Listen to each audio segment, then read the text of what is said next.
ঝিনাইদহে ৮ বছরের শিশুর ধর্ষণ চেষ্টার অভিযোগে মুদি দোকানদার অবরুদ্ধ। বিস্তারিত দেখুন ঝিনাইদহের সংবাদের ভিডিও প্রতিবেদনে। ভিতরে নেমে যাই গেছি, তখন আমার মেয়ের দোকানের মধ্যে চিৎকার মেরে উঠতেছে। এই মেয়ের সাথে কোনো কিছু হয়নি, ওই মেয়ের বন্ধে বুঝে রয়েছে। আমি ওর কাছে কি রে বুঝে রয়েছিস, অশ্লীল ভাবে কলের পারে বসিয়েছে, গাড়িটায় শরীর টলি হাত দিয়েছে। তা একজন দেখেছে, দেখে বলেছে, আমরা তো ইয়ে করিনি, মেয়ে শাসন করি। ঝিনাইদহ সদর উপজেলার ভুটিয়ারগাতি গ্রামের বিশ্বাসপাড়ায় ৮ বছর বয়সী এক শিশুকে ধর্ষণ চেষ্টার অভিযোগকে কেন্দ্র করে এলাকায় তীব্র উত্তেজনা ছড়িয়ে পড়েছে। এ ঘটনায় অভিযুক্ত লিটন নামে স্থানীয় এক মুদি দোকানদারকে মারধর করেছে ক্ষুব্ধ গ্রামবাসী। বর্তমানে তাকে তার নিজস্ব মুদি দোকানে অবরুদ্ধ করে রাখা হয়েছে। স্থানীয়রা জানান, অভিযুক্ত লিটন দীর্ঘদিন ধরে চকলেটের প্রলোভন দেখিয়ে এলাকার কোমলমতি শিশুদের সাথে বিভিন্ন সময় অসামাজিক কার্যকলাপ বা ধর্ষণ চেষ্টা করে আসছিলেন। সর্বশেষ ৮ বছর বয়সী এক শিশুর ক্ষেত্রেও একই ঘটনা ঘটলে বিষয়টি জানাজানি হয়। এরপরই ক্ষুব্ধ এলাকাবাসী, বিশেষ করে স্থানীয় নারীরা সংঘবদ্ধ হয়ে অভিযুক্ত লিটনকে মারধর করেন। পরিস্থিতি নিয়ন্ত্রণে অভিযুক্তকে তার নিজের দোকানেই অবরুদ্ধ করে রাখা হয়েছে। খবর পেয়ে ঝিনাইদহ সদর থানার পুলিশের ঘটনাস্থানে উপস্থিত হয়ে তাকে উদ্ধার করে পুলিশি হেফাজতে নেন।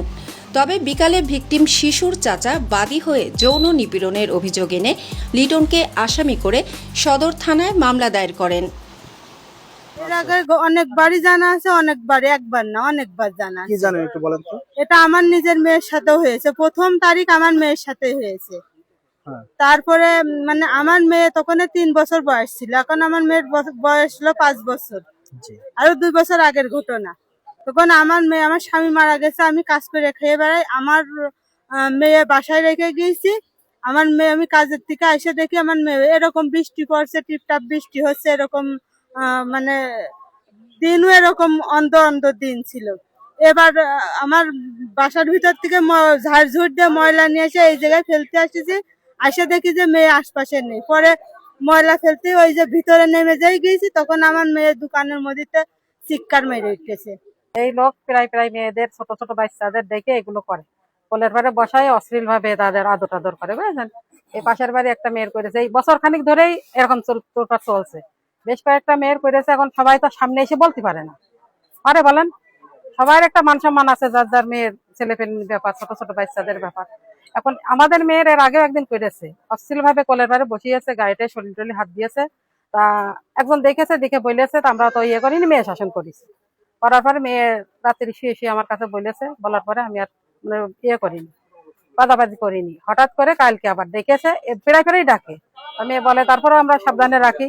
কালকে আবার ডেকেছে, ডেকে ওরকম মানে গাড়িটায় হাত দিতে গিয়েছে, ও দৌড় মেরেছে, সিটে দৌড় মেরে যায়, বাসায় যেয়ে বলেছে। মানে এর আগে, অনেকদিন আগে একবার ওর দোকানে ডেকে কোলেফার বসিয়ে চকলেট দিয়ে বিভিন্ন জায়গায় হাত দেয় ও, হ্যাঁ, লিটন নাম করে ওই দোকানদার। হ্যাঁ, তারপরে ও এরকম একজন দেখে ফেলে, দেখে আমার কাছে নালিশ দিল। দেওয়ার পরে আমি আর পদক্ষেপ নিইনি, যে একটা মান সম্মানের বিষয়, ছেলে পেলে। হ্যাঁ, তারপরে ওর আমি খুব মারে কান বসে উঠবস করে, বলি যে দোকানে যাবা না। তারপরে মাদ্রাসায় যাই, ওর দোকানের সামনে দিয়ে প্রতিনিয়ত ডাকে, হ্যাঁ, এই দোকানে আয়, চকলেট নিয়ে যা। হ্যাঁ, ও ভয়তে যায় না, দৌড় মারে। কালকে আমার এক ভাগ্নে ছিল সাথে, ও ছোট, তো ডেকেছে প্রথমে। ডাকার পরে ও গেছে, চকলেট দিয়েছে। তারপর রাস্তা পর দাঁড়াইছিল, ও ডেকেছে, ইশারা করে ডাকছে আর চকলেট দেখাচ্ছে। পরে ও ছোট মানুষ, তার গেছে, তারপরে চকলেট দিয়ে কয়ে যে তুই প্রতিদিনই আসবি আমার কাছে, চকলেট নিতি, ফ্রি দেবো। হ্যাঁ, আর যখন লোকজন দোকানে না থাকে ওই টাইমে আসবি। হ্যাঁ, এই কথা বলেছে। বললে ওরা চলে গেছে বাড়ি। পরে আমি রাত্রে জানতে পারলাম, পরে আমাদের মেম্বার আছে, তার কাছে জানাইছি রাত্রি। মেম্বার বলে যে সকালে লোকজন ডেকে নিয়ে দোকানে পর যাও, আমি আসছি। তারপরে আসলো, এসে এই ঘটনা। মেম্বার বললো যে এটা অভিযোগ দিতি। আর সাংবাদিক ভাইরা আসছে, অনেকে সাক্ষাৎকার নিয়েছে, মেয়ের সাক্ষাৎকার নিয়েছে, আমাদের সাক্ষাৎকার নিয়েছে, আর বললো যে এটা অভিযোগ দিয়ে রাখতে। আপনার বিরুদ্ধে যে অভিযোগগুলো আসছে, আপনি বাচ্চাদের প্রলোভন দেখান, দেখে বাচ্চাদের সাথে নোংরামো করেন, এই ব্যাপারটা আসলে না এই ব্যাপারটা সম্পূর্ণ সত্যি না। এখন ওটা সম্পূর্ণ সাজানো, জিনিসটা সাজিয়ে এইটা করানি। কারণ আজ থেকে 1 বছর আগে এই জিনিসটা হয়েছে, 1 বছর কি 1.5 বছর হয়েছে। এখন এরপরে তার কোনো হয়নি। ওই যে আরেকটা মেয়ে যে বললো না যে আমার সাথে এরকম কিছু হয়নি, তারপরে মেয়ের মা আসলো। এসে আচ্ছা, মেয়ের এক মা বছর আগে কি হয়েছে?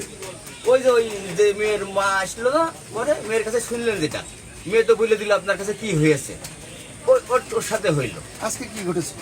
আজকে ঘটেছে, কালকে বিকেলে এসে ওই তুফানের মেয়ে আর তাসলির ছেলে, ওরা দুজন এসে ওই চকলেট দিয়েছে। ওরা তাসলির ছেলে এসে একটা চকলেট দিয়েছে, দেওয়ার পরে তুফানের মেয়ে ওই ওখানে দাঁড়াই দিয়েছে। ওখান থেকে আসলো, এই চকলেট দিয়ে থেকে ও আসলো, ও সুইং গাম চাইলো, আমি বললাম সুইং গাম দেওয়া যাবে না, ওরা একটা চকলেট দিয়েছে, দৌড় মেরে চলে গেছে, চলে যে বাড়ি যে পেয়েছে, জাস্ট এইটুকুই। আর এই মাদ্রাসার তখন মাস্টার এখানে বসেছিল। আচ্ছা, আপনার বিরুদ্ধে যে অভিযোগ করছে সেটা সত্য না মিথ্যে সেটা বলুন। না, এটা সত্য না।